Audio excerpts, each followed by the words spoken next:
Hi, I am Dr. Charlotte Lydia Riley and I'm lecturer in 20th century British history.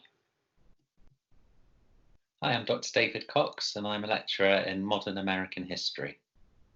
And I'm Dr. Katalin Straner and I'm lecturer in modern European history.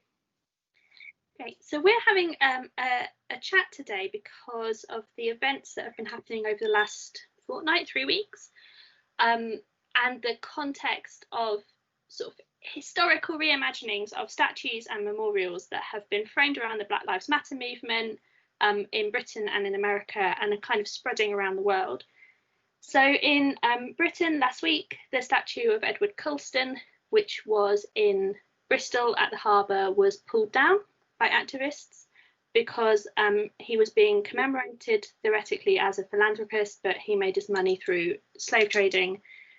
Through his role in the Royal Africa Company, he enslaved 89,000 people, 19,000 of whom did not survive the journey to the Atlantic.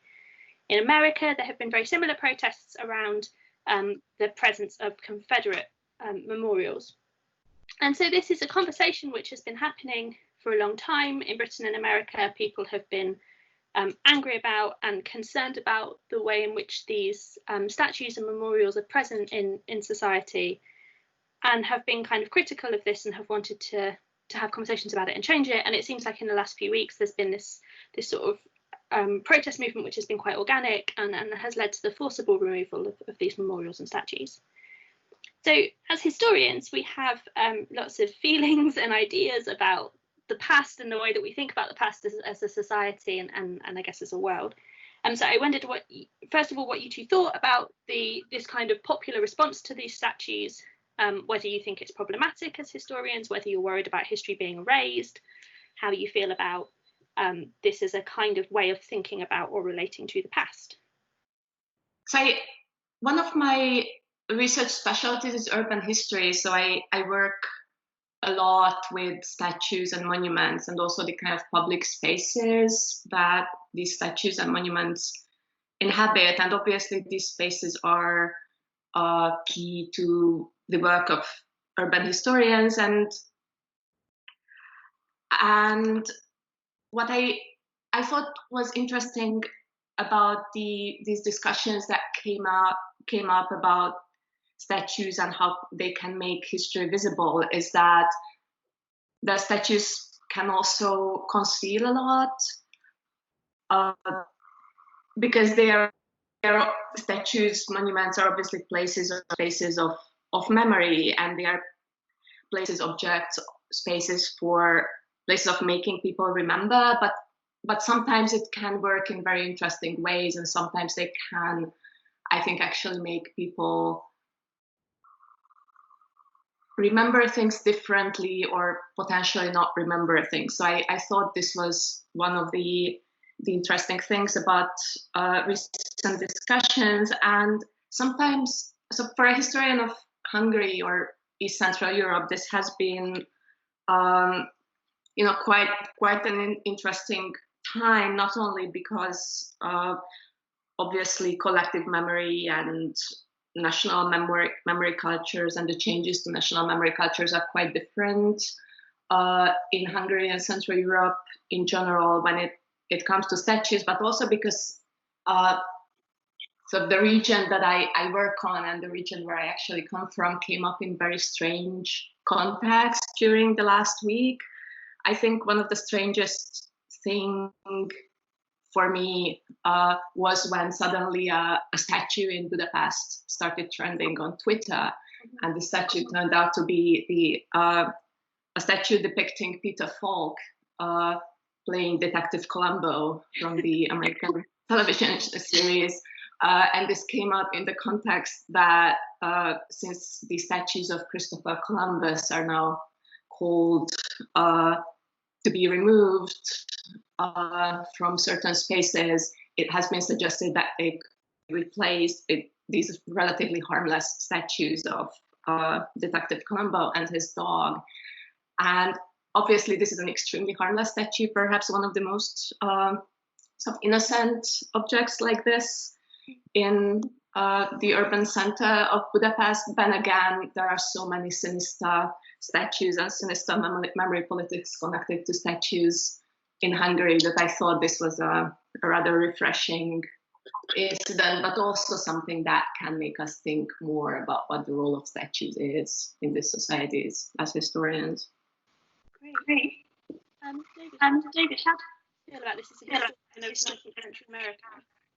Yeah, I mean, the first thing to say is that I mean, I'm all for a bit of iconoclasm. The first thing to say is that I don't think these statues are innocent relics of the past, which have somehow lost their ideological baggage over time. And I think that as readings of history, which is what they are, they're a version of history, they're deeply implicated in contemporary relations of power. And it's not that getting rid of them is erasing the past. It's actually providing the opportunity for alternative readings of the past to be illuminated, which are now obscured by the reading of history, which is kind of embodied literally in these statues.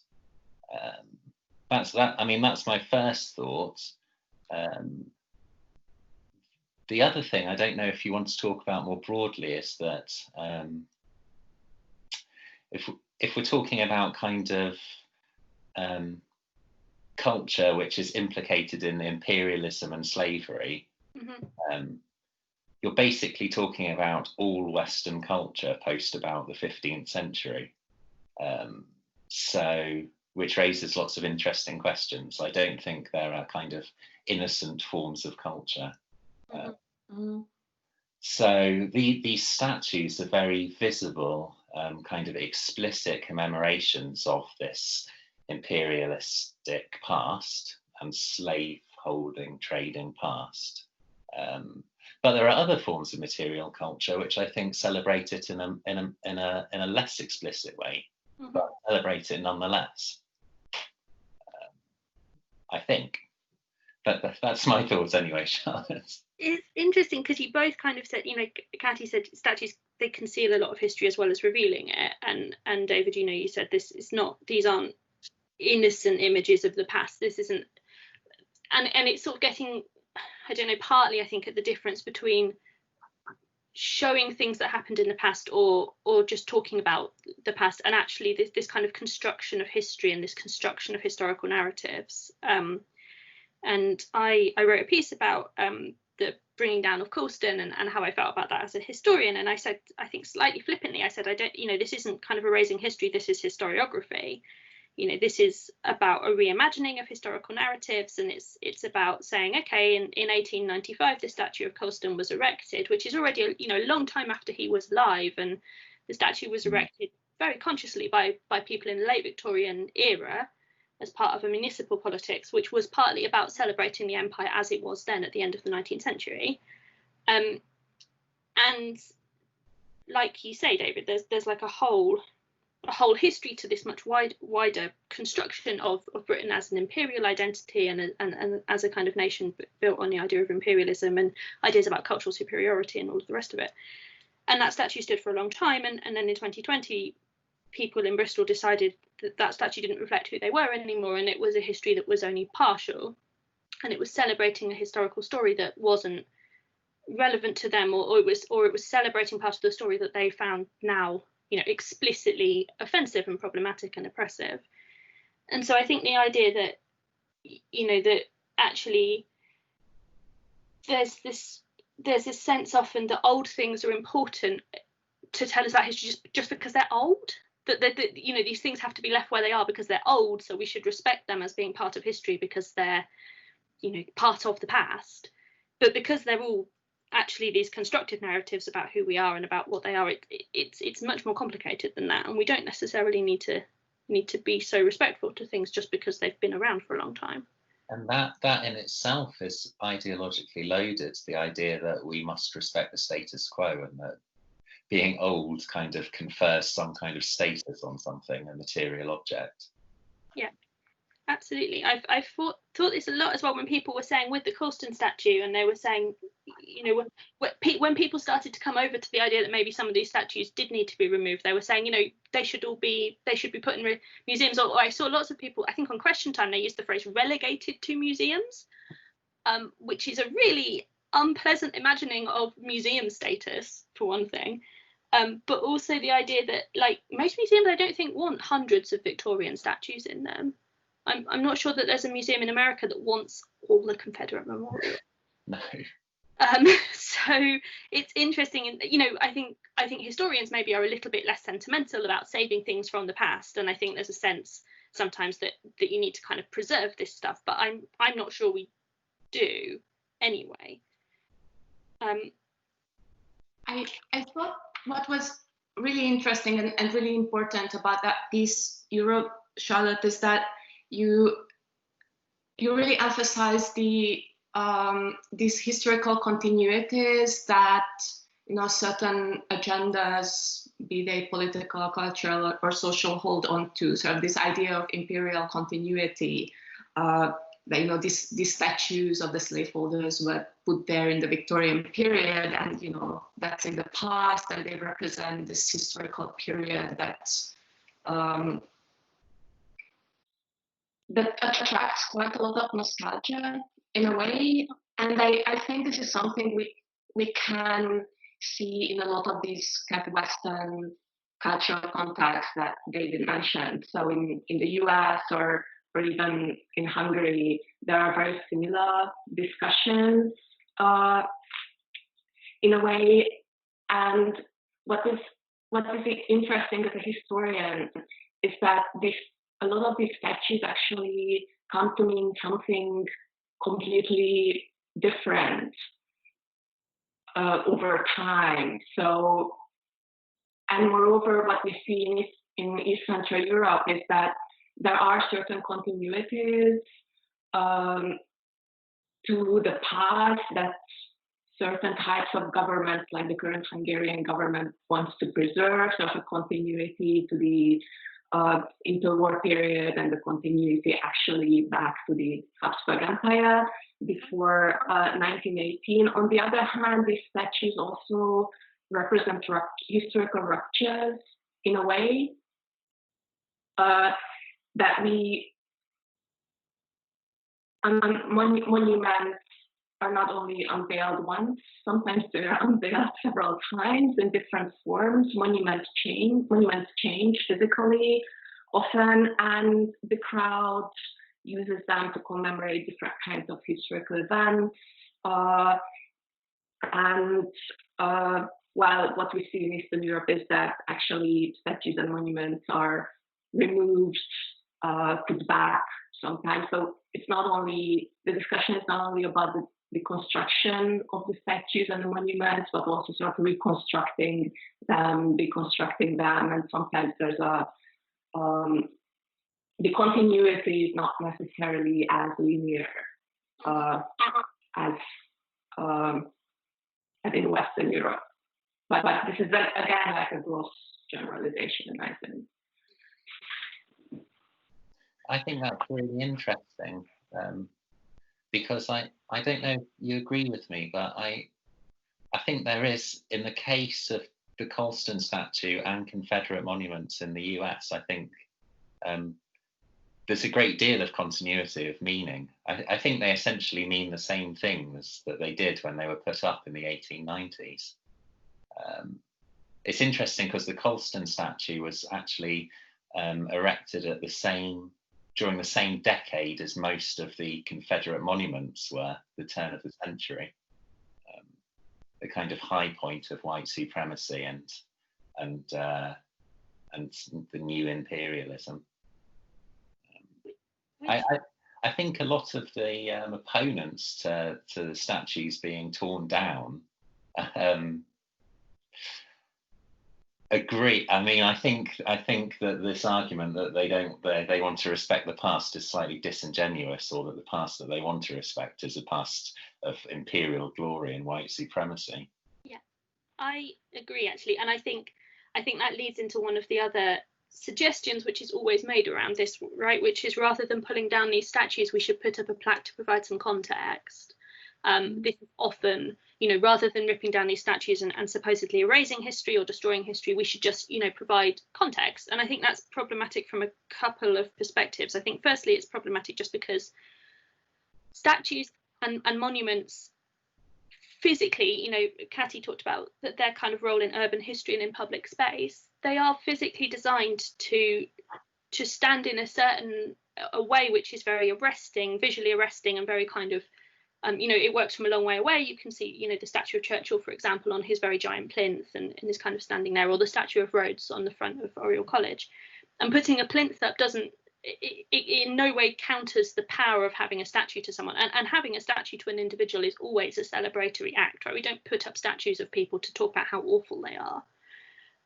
But the other thing is that the idea that you can simply mitigate the problems of a statue like the Colston statue or like a Confederate memorial by providing context, I think, is deeply troubling to me as a historian. So the idea that you could kind of provide a sort of both sides argument. So like, oh yeah, Colston's up here and here's his statue and he was a philanthropist, but on the other hand, he was a slave trader.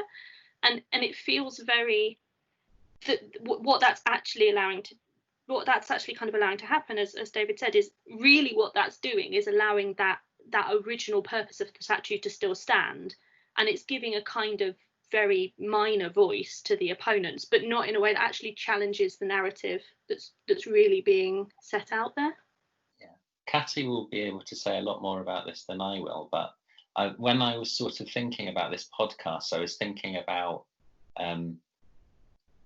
sorry, this is going to sound exceptionally pretentious. I was thinking about the situationists, Guy Debord, and their argument that the physical space of the city is actually part of the cultural apparatus, and that just the very act of being there is somehow tied up with power and domination. So a small plaque explaining this was put up in the 1890s isn't going to do a lot to change that, is it? No. Yes, and I think what you said, David, is important, because what we can see from these discussions about the current discussion in Britain or the States about statues, or the discussions that went on in Hungary about the monuments, are very much about a kind of conflict for control over culture, maybe Kulturkampf, as we like to call it over there. And this conflict for control actually happens in urban space quite a lot, because often there is this crowd associated with statues, that a statue, a city square can be a symbolic place where people gather and express opinions. And a lot of the actually revolutionary events in East Central Europe over the last century happened at these iconic places, often connected to very iconic statues, like the Velvet Revolution in Prague. That is something that, if we look at the image of the crowd that was taken there, the monument is right there in the center. So this again kind of gives a symbolic importance to statues. And actually, this is something that I use quite a lot in my teaching the history of Central Europe to undergraduates in Southampton. And statues are really useful in teaching, not only about events and people, but also about to make students think about memory cultures and disruptions and continuities in the historical narrative. And one of the examples that I often use is that this is also quite topical in a way. So we are at the 100th anniversary of the Treaty of Trianon of 1920, when Hungary, after World War I, lost 2/3 of its territory to neighboring countries like Czechoslovakia, Romania, Yugoslavia, for example. And in the interwar period, a lot of statues, monuments were erected in Hungary, including the city center of Budapest, of like a very central space. And these were statues that symbolized these lost regions, the lost populations. They were not really abstract kind of artworks, or very easy to interpret as messages of irredentism. And most of the statues were removed or kind of deconstructed into something else after 1945, because obviously during socialism, irredentism couldn't be part of the historical narrative pursued by the communists. And after 1989, with the democratic transition, again, there was a shift. So, another rupture in the historical narrative, and there were calls to increasingly reclaim public space, and there were various agendas by right-wing governments, like actually the current government. So what is going on, that the city center is undergoing very significant changes, and a lot of this is connected to statues. As I say, it's interesting to think about that then as being something that actually is it can be very useful for teaching and very interesting. I think, a lot of people who wanted to, I think rightly wanted to defend the statues coming down were saying people don't learn history from statues. And obviously that's true in the way that the people who wanted to defend the statues were saying people don't learn about the history of the slave trade by seeing a statue of Colston, but you absolutely can teach history by thinking critically about statues and what they perform. I used to teach a comparative course on conflict with a kind of British focus, and the final activity I used to do with my undergraduates was to think about the fourth plinth in Trafalgar Square, and I used to get them to think about the way in which war memorials have shifted and how we kind of commemorate conflict has shifted, and then I would try and get them to design a monument to the Iraq War to go on the fourth plinth. And students often were very clever at being able to identify the difference between, for example, if a veterans group or an organisation like the CND was going to be involved in the commemoration of the Iraq War, or like the Stop the War Coalition, like what they would choose to put on that plinth compared to what the British government might choose to put up there, and the sort of figures that they might want to foreground and what they might do. And particularly, I guess, in the context of the Iraq War, because there's very famous photographs of the Iraq War of the statues of Saddam Hussein coming down. So it's a conflict which is kind of related, already kind of raises questions about memorializations and statuary anyway. So it was a really interesting exercise to do with them, to think about how people of the future might kind of commemorate that period of conflict. David, when you're thinking about kind of teaching 19th century America, are there ways in which Confederate memorials with your students? What are they learning in those discussions? Like, what are you inviting them to think about? Okay. Well, I'm mainly, what I'm asking them to think about is the ideology which is embodied in those statues. Mm-hmm. And also really get them to think about the idea of contingency in history. The interesting thing about the Confederate memorials is that although the Confederacy ends with the Civil War in 1865, you don't really see Confederate memorials erected in any great number until the 1890s. In fact, 2/3 of Confederate memorials are put up after 1900, between around 1900 and 1920. So that lag is really interesting, which suggests that there's more going on than simply commemorating the dead. Mm-hmm. If you think that the parents of soldiers who died would be 25 years older than they were in the 1860s.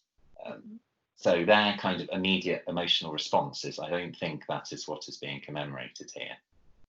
And the kind of specificity of that time suggests that Confederate memorials are serving a political purpose, and that political purpose is the shoring up of white supremacy, disenfranchisement, Jim Crow segregation in the South. So, I mean, that's one thing I get them to think about. It's just a really good way of making them think about the time when something is built. It's very suggestive. Yeah. Does that make sense, Charlotte? It does. And when we was speaking to kind of incoming students on our Facebook page, and we I think shared the article that I'd written, and we asked them questions themselves, and one of the questions I asked them was to think about what statues and memorials there are in their hometowns, and what that might say about what their town was trying to construct as a history, as an identity. You know, do they have a First World War memorial? Do they have a Second World War memorial? Do they have, you know, what figures are commemorated there? Are there any statues of people who aren't white men in these towns? Because actually it's quite easy to ask those questions, and they sound quite simplistic, but it uncovers a lot about how public space works, but also about how power works. It uncovers a lot about how the sort of stories that we want to tell as a nation, to construct not only kind of national identities, but also quite local identities as well. You know, First World War memorials that list the local dead, but also, you know, key figures who are commemorated as being kind of intrinsic to a town's history, or as an important part of that historical narrative. Yeah, I say to my students, I get them to think about what the impact of these statues would be just on the kind of geography of the area, or your response to that.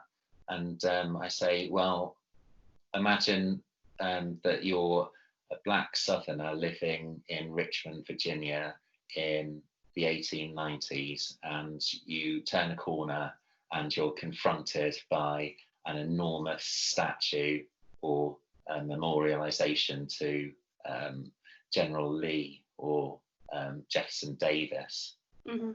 What would your response to that be? I mean, how would you feel about that?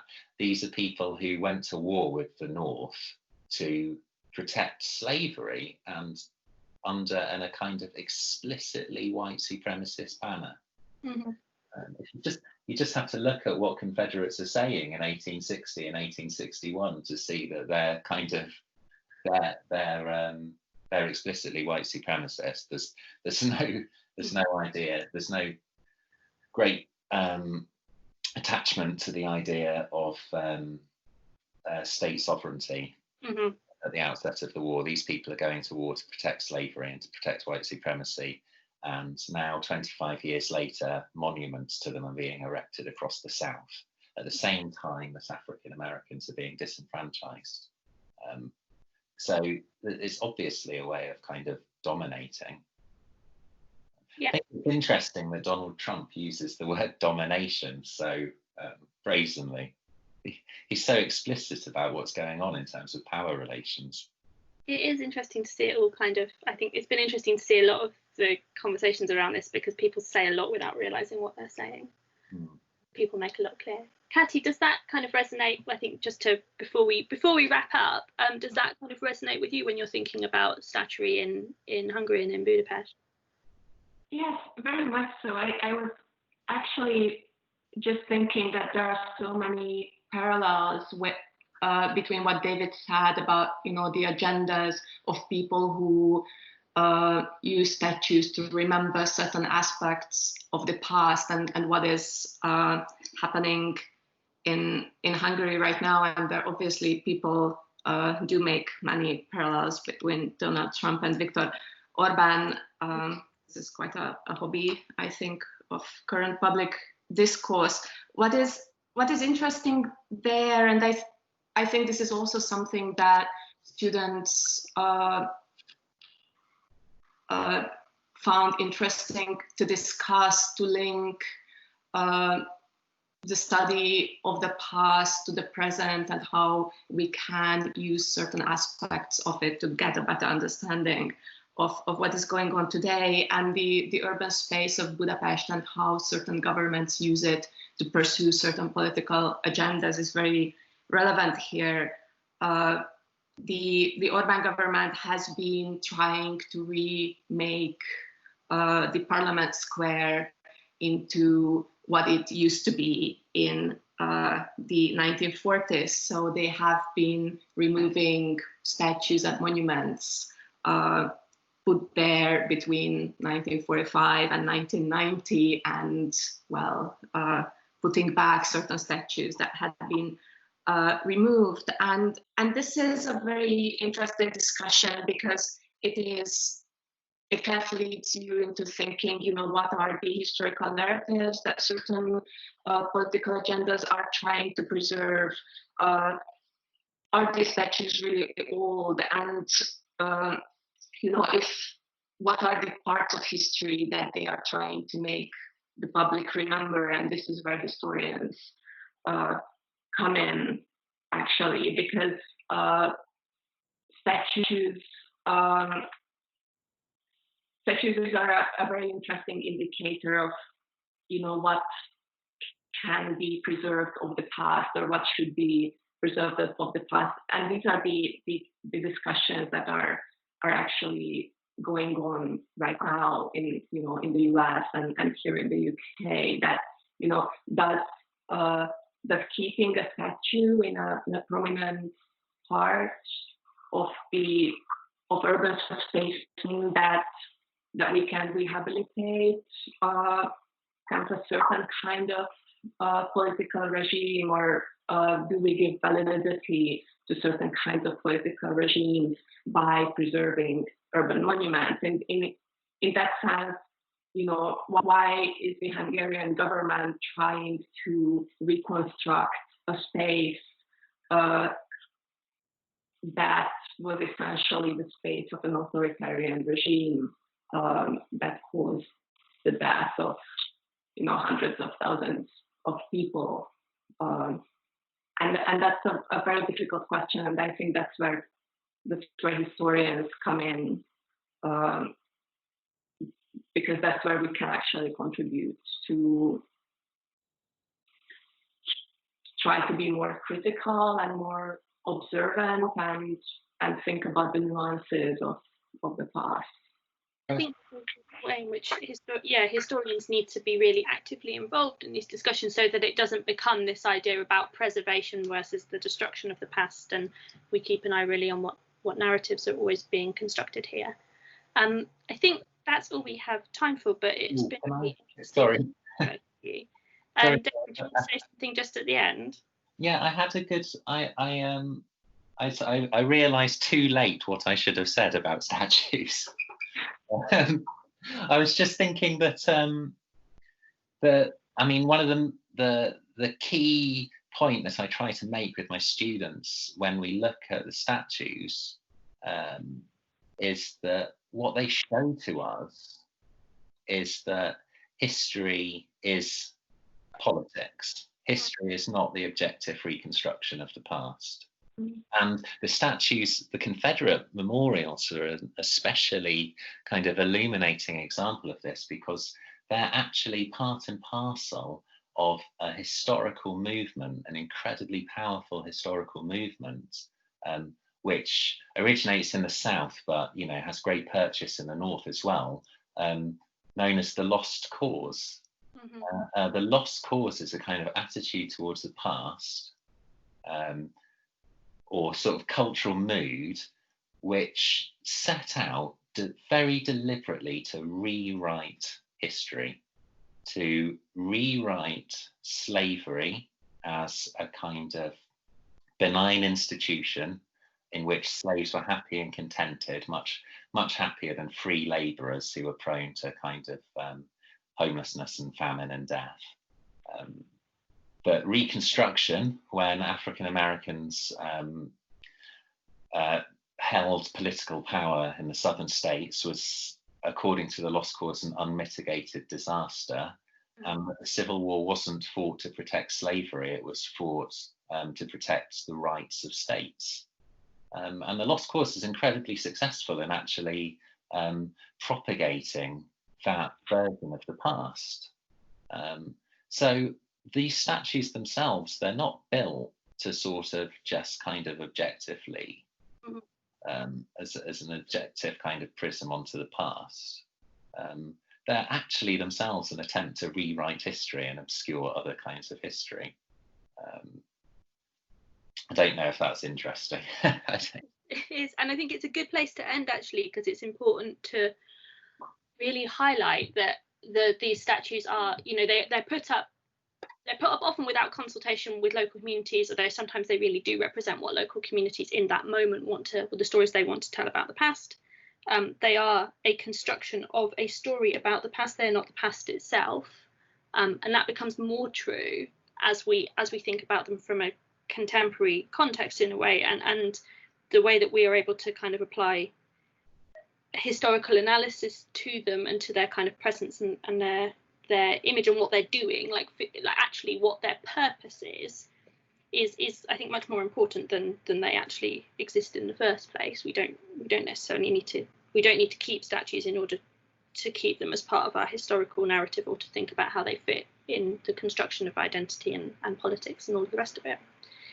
So great, and thank you both, Katy and David. It's been a really interesting chat, and yeah, thank you. Thank you. Thank you.